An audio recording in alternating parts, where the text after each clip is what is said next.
Assalamualaikum warahmatullahi wabarakatuh, sahabat sekalian. Hari ini kita kedatangan orang nomor 3 di Ansor se-Indonesia. Beliau sahabat Adin Jauharudin. Seperti yang kita ketahui bersama, beliau itu mantan Ketua Umum PBPMI, kemudian juga Sekjen, Sekretaris Jenderal DPP KNPI. Sekarang mengampus sebagai Bendara Umum ya, Bang Adin. Ya. Tapi perlu kita ketahui bahwa Bang Adin ini percepatan karirnya luar biasa ya. Jadi bisa diceritakan Bang sedikit, selalu memimpin di puncak organisasi nasional itu. Assalamualaikum warahmatullahi wabarakatuh. Seluruh sahabat-sahabat Ansor, Banser, Rijalul Ansor, se-Jawa Barat khususnya dan secara keseluruhan se-Indonesia yang mendengarkan podcast ya. Terima kasih. Kumaha Daramang? Alhamdulillah. Alhamdulillah. Jadi sebenarnya saya juga menginginkan ada satu waktu saya ini menyapa dalam bahasa Sunda. Karena selama ini bahasa Indonesia, takutan saya bahasa Sundanya hilang. Iya. Walaupun bahasa Sunda saya kan Sunda Cirebon. Jadi aslinya Jawa Barat ya, Bang? Aslinya Jawa Barat. Lahir dan tumbuh di Cirebon. Nah, kemudian berkembang di Jakarta. Jadi memang sabudak sadulur lah. Sabudak sadulur. Nah, hanya mungkin Sundanya Sunda kasar. Sebenarnya jabatan-jabatan itu saya juga tidak pernah bermimpi jadi apa. Karena saya ini orang yang tidak pandai merangkai masa depan terlalu panjang. Ya. Ya. Apalagi kalau sampai 5 tahun mau jadi apa, 10 tahun jadi apa, saya tidak terlalu pandai merangkai. Kenapa? Takut stres. Takut stres karena kegagalan posisi atau apa segala macam. Maka kata kunci dalam hidup saya sebenarnya ya berbuat saja. Karena dimanapun, posisi apapun, yang penting bisa bernilai, bermanfaat bagi orang banyak. Nah, itu yang paling penting. Nah, dilalahnya kemudian ya saya diajak, kemudian karena juga mungkin model pergaulan, termasuk dulu bagaimana menjadi Ketua Umum PBPMI, saya juga menjadi hal yang tidak pernah terbayangkan. Namanya orang kampung, segala macam. Juga demikian, jadi Sekjen KNP juga diajak dan sudah dimisioner kemarin. Kemudian alhamdulillah ya di tengah jalan masuk dalam kepengurusan Ansor oleh Bos Ketum. Nah, hingga sekarang. Sejujurnya ini bukan sebuah desain yang utuh ya. Habis PMI kemana. Ya mengalir aja. Barokah ya, Bang? Mengalir aja, barokah. Intinya keinginan setiap orang boleh, tapi ambisi jangan. Iya. Nah, karena apa? Karena kalau ambisi itu nanti menghilangkan akal sehat dan menghilangkan hati nurani. Apapun ditabrak, apapun dilakukan. Nah, sebaliknya mengalir, mimpi boleh, mimpi harus tinggi langit lah kalau mimpi.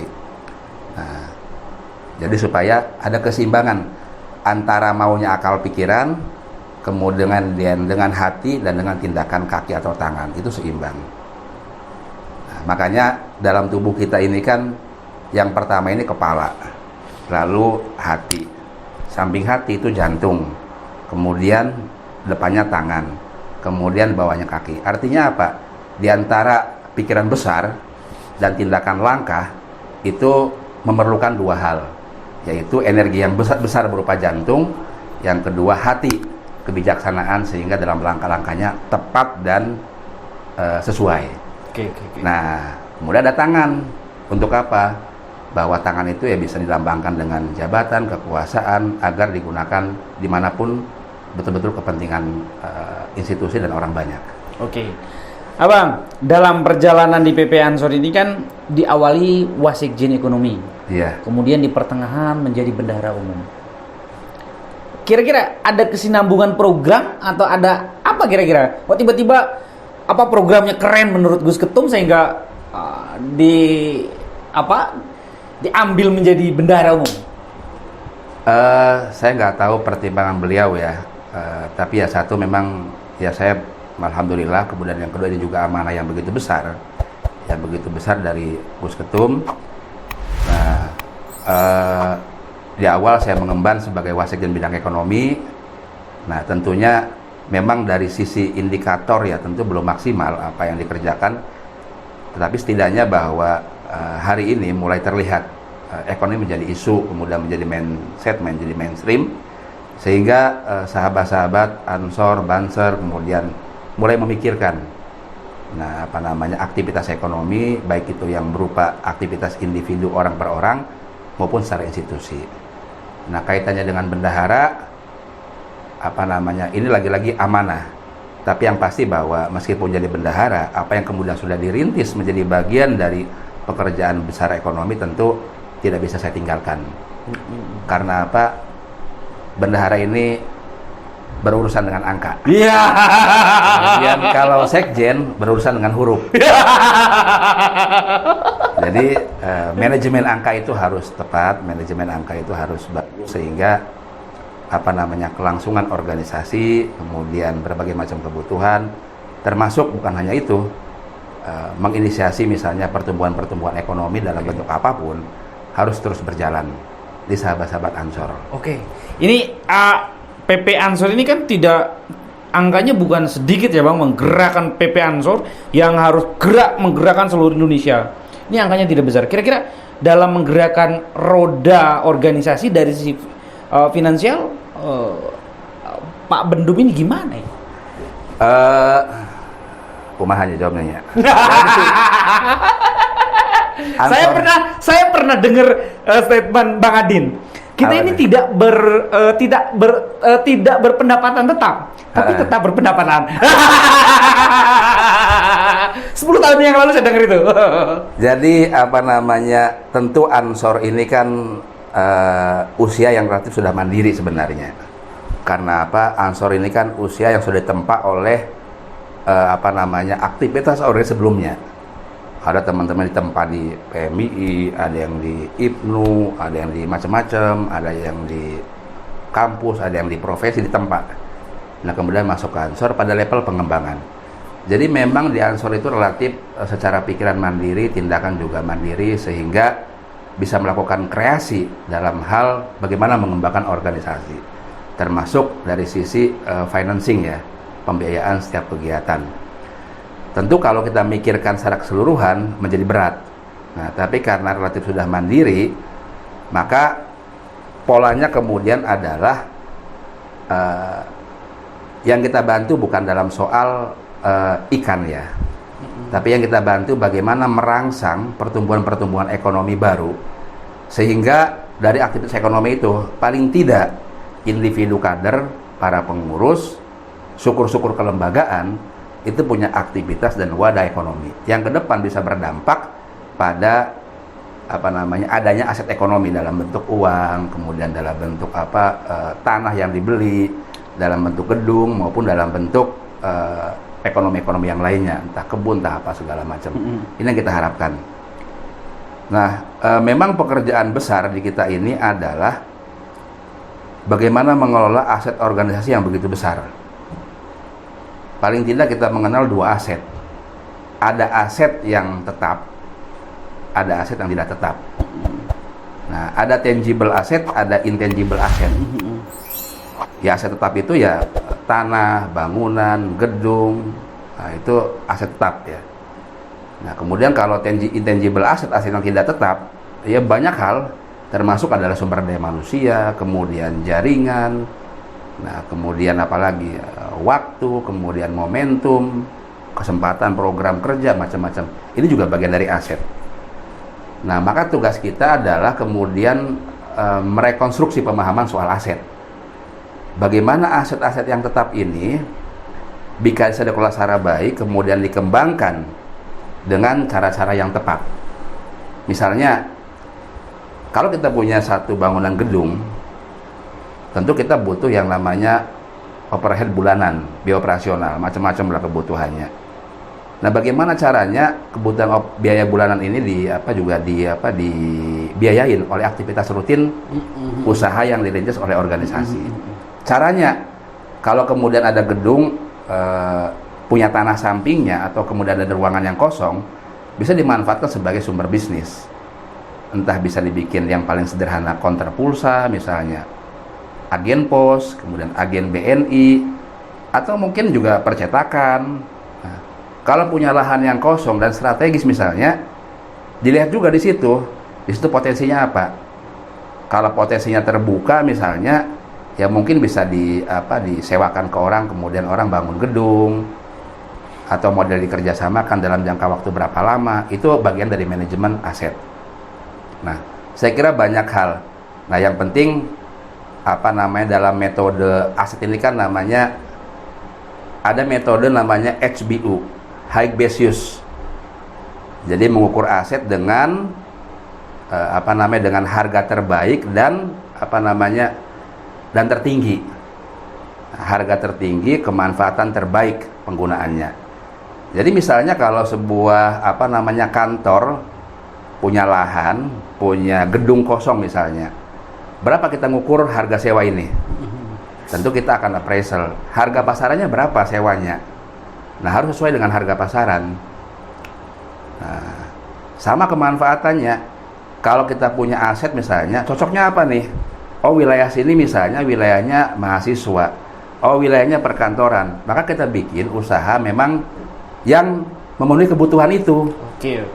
Jangan punya aset di wilayah mahasiswa misalnya, yang dibuka usaha pupuk.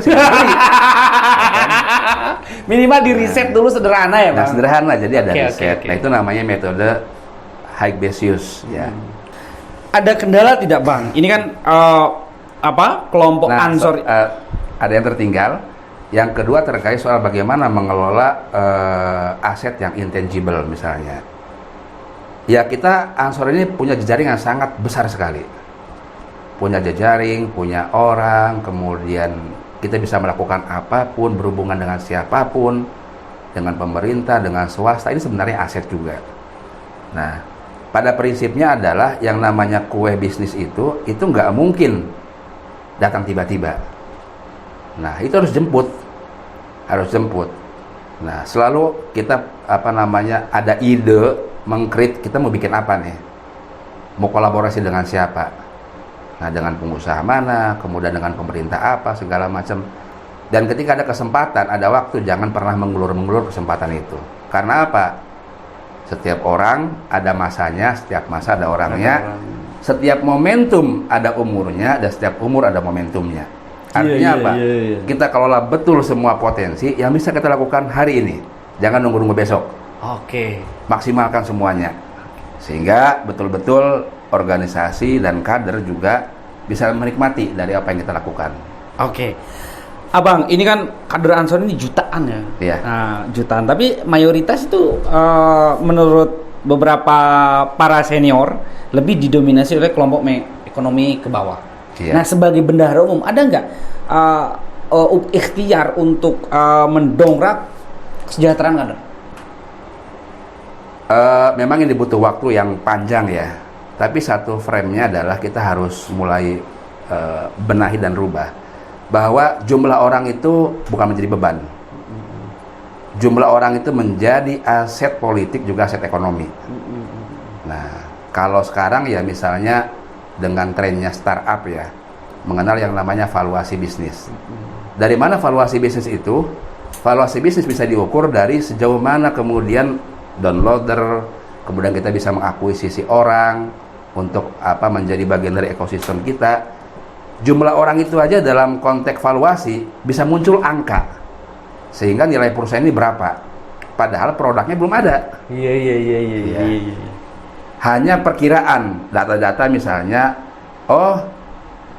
jumlah downloader sekian, kemudian jumlah yang kita akuisisi sekian, maka potensi marketnya ada sekian. Ya, mereka ada laporan rutin bulanan, kemudian ada laporan tahunan ya. Nah, tapi yang namanya valuasi ekonomi itu nggak bisa masuk dalam laporan bulanan maupun laporan tahunan. Karena apa? Valuasi itu berbicara soal proyeksi masa depan. Nah, saya kira ini juga sama dengan konteks organisasi, bahwa jumlah orang itu menjadi aset ekonomi. Nah, lalu pertanyaannya, model ekonomi apa yang bisa kita kembangkan dengan jumlah orang yang begitu besar? Betul. Kan pertanyaan begitu, kan? intinya itu. Nah, saya kira macam-macam. Ya apa namanya, tergantung apa namanya, cari memang usaha yang sesuai dengan kapasitas diri kita. Ya bisa misalnya usaha-usaha yang retail-retail. Kita punya ansor retail kan? Iya, betul. Punya ansor retail. Ya orang misalnya, contohnya lah, kita punya 7 juta kader lebih itu, kalau mereka apa namanya, kalau mereka rata-rata misalnya menjadi agen pos, menjadi agen BNI 46, lalu kemudian teman-teman juga, kita juga siap menjadi super agent misalnya, maka sebanyak kemudian teman-teman menjadi agen pos dan menjadi agen BNI 46, maka kita sebagai organisasi yang menjadi super agent juga dapat fee dari setiap transaksi orang di bawahnya. Itu contoh yang paling sederhana. Belum lagi yang sektoral misalnya, mengembangkan usaha franchise misalnya ya. Ada sekarang kan banyak usaha jual ayam beku misalnya, daging beku. Kan retail itu udah sangat banyak sekali nih. Nah, itu juga bisa dikelola oleh banyak kader-kader Banser atau Ansor di rumah-rumahnya masing-masing.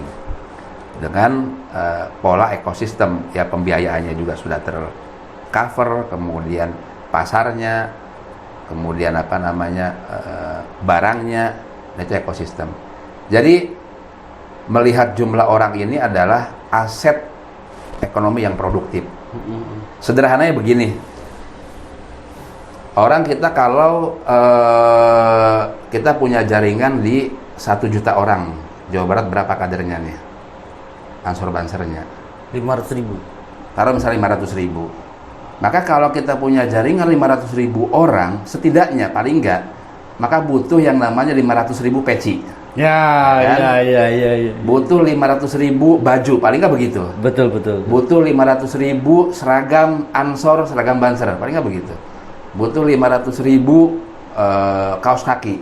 Butuh 500.000 sepatu. Nah, belum lagi kebutuhan wajah, macam-macam, kebutuhan perawatan badan ya dan sebagainya. Ya ada personal care, ada kemudian juga ada home care, ada kebutuhan rumah ada kebutuhan pribadinya apa. Itu aset ekonomi itu. Loh, kalau 500.000 orang misalnya 10%-nya aja itu bisa menjadi kekuatan ekonomi, belanjanya ke kita, kemudian ada satu usaha koperasi, mungkin sini punya koperasi, semua dikendalikan oleh koperasi, belanja baju, belanja apa oleh koperasi, itu 50.000 itu udah luar biasa. Nah, hanya memang kita butuh manajemen yang handal. Iya, betul. Manajemen yang handal, sehingga jumlah orang yang banyak itu juga menjadi aset ekonomi yang produktif. Kalau soal aset politik nggak usah ditanya. Karena apa namanya, dan Ansor memang harus yang membangun kepemimpinan politik di semua daerah. Entah itu menjadi kepala daerah, entah itu menjadi caleg, entah itu menjadi bupati, gubernur, entah itu menjadi kepala desa. Ini aset politik. Nah, sepanjang kemudian infrastrukturnya lengkap dan teman-teman merawat, maka kita punya mimpi ke depan jadi anggota dewan, jadi gubernur, jadi kepala desa, semua bisa terwujud. Nah, yang penting dikonsolidir, dirawat, di-maintenance, dan dikembangkan, dijaga organisasinya. Oke.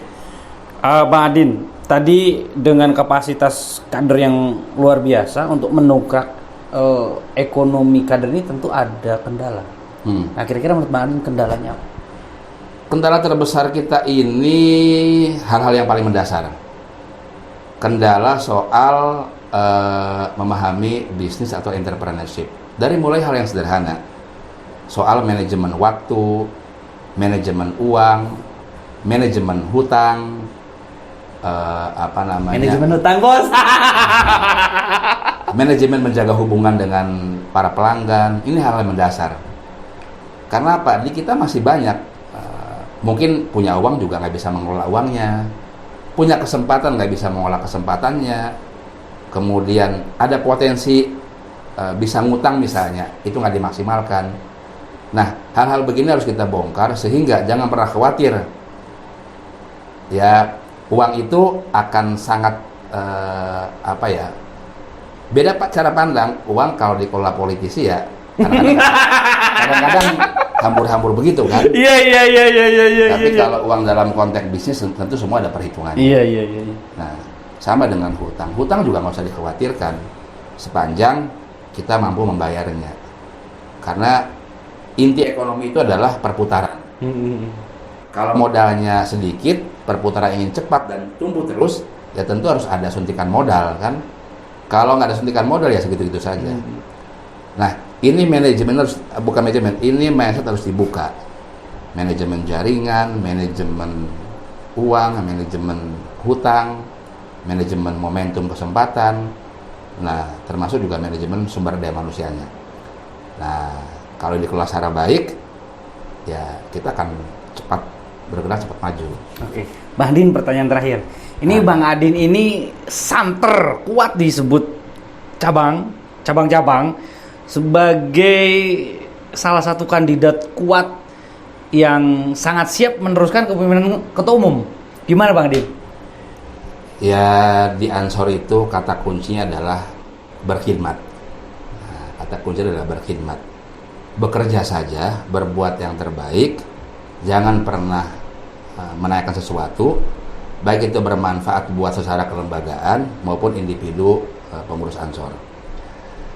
Soal kemudian keinginan itu juga bagian dari khidmat sebenarnya. Iya.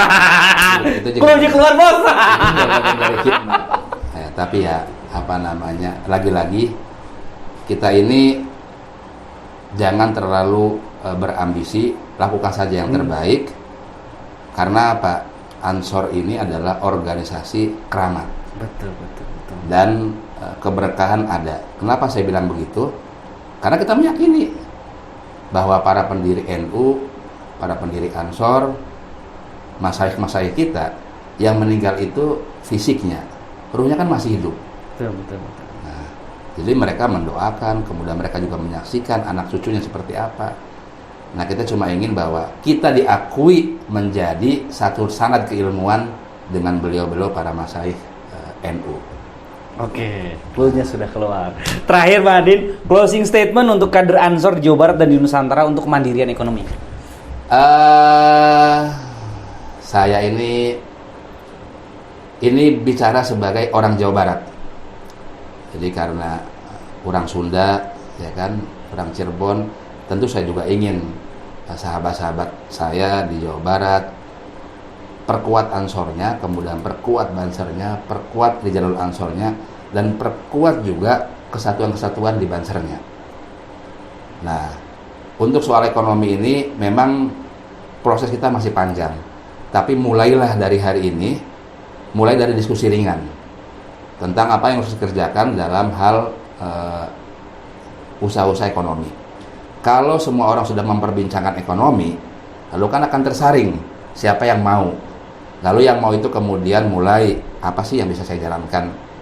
Nah, kalau kemudian banyak orang yang sudah mulai berusaha, maka lama-lama butuh yang namanya wadah-wadah ekonomi. Untuk apa? Untuk meningkatkan usaha-usaha yang ada. Baik itu bentuknya koperasi, baik itu perusahaan bersama, atau macam-macam. Nah, sambil kira-kira begini, kita ini hanya bisa maju karena tiga hal. Satu adalah kemauan diri sendiri. Yang kedua, cari mentor-mentor ekonomi yang bagus. Nah, mentor ekonomi siapa? Ya kalau kita mau belajar tentang percetakan, tanyalah kepada pengusaha percetakan. Kalau kita mau belajar tentang retail, tanyalah, undanglah orang retail. Bagaimana dia ngebangun susah payah sampai berhasil. Begitupun kalau kita mau belajar jasa keuangan, mau belajar soal usaha asuransi, macam-macam, dia tanya sama orang yang praktisi di industri jasa keuangan. Nah, ini namanya mentor. Nah, yang ketiga, kita harus punya lingkungan yang bagus, lingkungan yang merangsang ekonomi. Apa itu lingkungannya? Ya, kalau teman-teman misalnya sudah merasa cukup untuk mengembangkan sayap yang usaha di konstruksi misalnya, gabunglah dengan para pengusaha di asosiasi kontraktor. Nah, teman-teman misalnya mau usaha di bidang unggas, apanya? Dagingnya, telurnya, atau apa? Gabunglah dengan jaringan pengusaha-pengusaha unggas. Nah, teman-teman mau apa? ya mungkin sambil beransur gabunglah dengan asosiasi-asosiasi ekonomi yang lain. Sehingga teman-teman, sahabat-sahabat kita semuanya mendapatkan wawasan baru, cara berekonomi baru, teman baru, lingkungan baru, karakter baru. Nah, begitu sudah dapat, maka akan ada peningkatan eskalasi usaha-usaha yang sudah berjalan. Ketika dia kembali ke Ansor, akan memberikan warna baru. Bahwa pengalaman di luar seperti ini loh. Kita kalau mau main ngurus ekspor impor kayak begini loh. Kita kalau ngurusin logistik kayak begini loh. Kita kalau ngurusin retail kayak begini. Dari mana pengalamannya? Saya punya teman-teman. Saya punya asosiasi. Saya punya para pengusaha yang itu rutin berdiskusi dan kolaborasi. Saya ingin di Ansor seperti ini. Nah, itu namanya lingkungan baru. Maka perkuat mental berusaha. Kemudian yang kedua ya perkuat jaringan mentor bisnis, dan yang ketiga perkuat lingkungan baru. Nah, harus diingat dalam bisnis itu tentu harus banyak berkolaborasi. Nah, sekarang sudah nggak bisa sendiri lagi. Nah, karena apa? Karena kalau kita kan Allah itu kan Maha Pengasih, Maha Penyayang. Pengasih itu kan dalam bentuk anugerah ya. Allah ngasih harta, kelebihan orang, segala macam. Dan ngasih itu nggak pandang agamanya apa, daerahnya mana. Ya buktinya kan kita sangat beragam. Orang Yahudi dikasih kecerdasan pikiran, orang Jerman kecerdasan dalam bidang IT, orang Cina kecerdasan dalam membuat produk-produknya. Nah, maka pandai-pandai berkolaborasi. Orang Indonesia kecerdasan apa? Nah, orang Indonesia kecerdasan idenya. Maka harus ada kolaborasi. Karena apa? Itulah fitrahnya seperti itu. Contoh misalnya satu produk motor. Motor itu boleh produknya Honda, bikinan pabrik Jepang. Tapi yang namanya komponennya ya macam-macam. Mungkin bannya made in China, rantainya made in Jerman. Nah, kemudian joknya made in Cibaduyut. Karena kan begitu kan? Ini namanya kolaborasi. Atau bahasa Cirebonnya adalah global supply chain. Jadi rantai pasok global yang menghubungkan antar komponen sehingga menjadi satu kendaraan. Begitupun berbisnis. Nah, berkolaborasilah. Ya kan? Dengan banyak komponen. Nah, yang kedua, ini namanya kolaborasi Ar-Rahman. Nah, yang kedua setelah Ar-Rahman ada Ar-Rahim. Kalau sudah kolaborasi, maka akan muncul kasih sayang. Nah, orang berbisnis itu kan juga begitu. Dari kepercayaan antar orang, lalu menjadi kepercayaan bisnis, lama-lama menjadi kepercayaan lebih private. Mungkin keluarga. Akhirnya apa? Ada pernikahan kan? Lama-lama menjadi korporasi bisnis keluarga besar. Nah, itulah fungsinya Ar-Rahman Ar-Rahim. Oke. Nah, jadi nggak bisa sendiri-sendiri. Nah, tinggal kita jalankan. Oke. Baik, sahabat sekalian, ada clue yang sangat keren dari beliau. Ada hal yang kurang. Di Jawa Barat ini sebenarnya daerah yang sangat pesat pertumbuhan industrinya. Mungkin Kang Jamrong tahu. 60% muatan logistik di Tanjung Priuk itu berasal dari Jawa Barat. Terutama di industri Cikarang, Kerawang, Bekasi itulah. Dan sekarang mulai digeser ke arah Patimban. Jadi 60% logistik di Tanjung Priok itu mau digeser ke Pelabuhan Patimban ke depannya. Nah, dari Pelabuhan Patimban buat menyuplai itu kebutuhan di wilayah Jawa Barat, Pantura terutama itu. Makanya pertumbuhan industri Jawa Barat sekitar 66 kawasan industri kalau nggak salah ada di Jawa Barat, ada di Pantura. Itu sangat besar sekali. Nah, begitupun wilayah Panturanya dikembangkan wilayah industri. Kemudian wilayah mana? Majalengka sampai ke sininya wilayah agraris kan. Kemudian Kuningan lagi dikembangkan sebagai daerah pariwisata. Cirebon sedang dikembangkan wilayah untuk hub logistik. Ini Jawa Barat ini luar biasa potensinya. Pertumbuhan industri di mana-mana, maka akan juga menimbulkan pertumbuhan klaster-klaster ekonomi baru. Akan banyak perumahan-perumahan baru, pariwisata baru, hotel-hotel baru, yang juga akan merubah pola hidup baru bagi kebanyakan orang. Nah, pertanyaannya, Ansor di mana? Akan terjadi habit gap nggak? Pasti, kalau kita nggak siap, maka kemudian ya kita menjadi penonton dari perubahan-perubahan ini. Maka sudah seharusnya, kalau kita ingin melihat masa depan, lihatlah rancang bangun pemerintah daerah. Karena kita kan kebijakan bangunan bersandar pada kebijakan pemerintah kan. Pemerintah sedang mengembangkan apa, ikutlah arah itu.